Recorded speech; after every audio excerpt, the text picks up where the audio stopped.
വിദ്യാർത്ഥികളോട് അപമര്യാദയായി പെരുമാറിയ Kizhakkanchery government higher secondary school അധ്യാപകനെതിരെ നടപടിയെടുക്കാൻ ആവശ്യപ്പെട്ട ഡിവൈഎഫ്ഐ എസ്എഫ്ഐ പ്രവർത്തകർ സ്കൂളിലേക്ക് മാർച്ച് നടത്തി.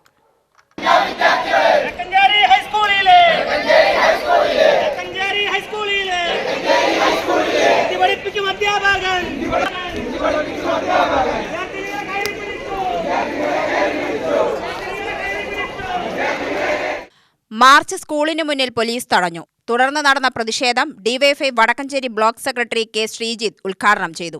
അങ്ങനെ ഞങ്ങൾ വെറുതെ വന്ന് ഈ ഗേറ്റിന് മുന്നിൽ വെറുതെ ഒരു 10 മിനിറ്റ് നേരത്തെ പ്രസംഗം നടത്തി പിരിഞ്ഞു പോകാൻ ആഗ്രഹിക്കുന്നവരല്ല. ഇന്നത്തെ പ്രതിഷേധം കഴിഞ്ഞ് മുരളി എന്ന് പറയുന്ന ആൾ അധ്യാപകൻ അവിടെ ഹിന്ദി കൈകാര്യം ചെയ്യുന്നുണ്ടല്ലോ. ഇന്നിപ്പോ രാവിലെ സമരത്തിന്റെ ഭാഗമായി വിദ്യാർത്ഥികളെ സംഘടിപ്പിക്കാൻ എസ്എഫ്ഐയുടെ പ്രവർത്തകർ കടന്നു വന്നപ്പോ ആ മുരളി എന്ന് പറയുന്ന അധ്യാപകനെ താങ്ങുന്ന തെക്കു നിന്നും വന്നിട്ടുള്ള ഒരധ്യാപക വനിതയാണവർ. അവർക്കും പെൺമക്കൾ ഉണ്ടാവാം.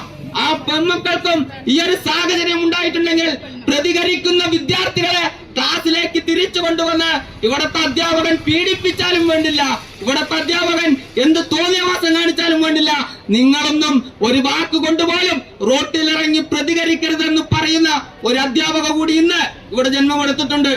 ആദർശ് അധ്യക്ഷനായി അഷ്റഫ്, അഞ്ജലി എന്നിവർ സംസാരിച്ചു. തുടർന്ന് സ്കൂൾ പ്രധാന അധ്യാപികയുമായി നടത്തിയ ചർച്ചയിൽ അധ്യാപകനെതിരെ നടപടിയെടുക്കാമെന്ന ഉറപ്പിന്മേലാണ് പ്രവർത്തകർ പിരിഞ്ഞുപോയത്.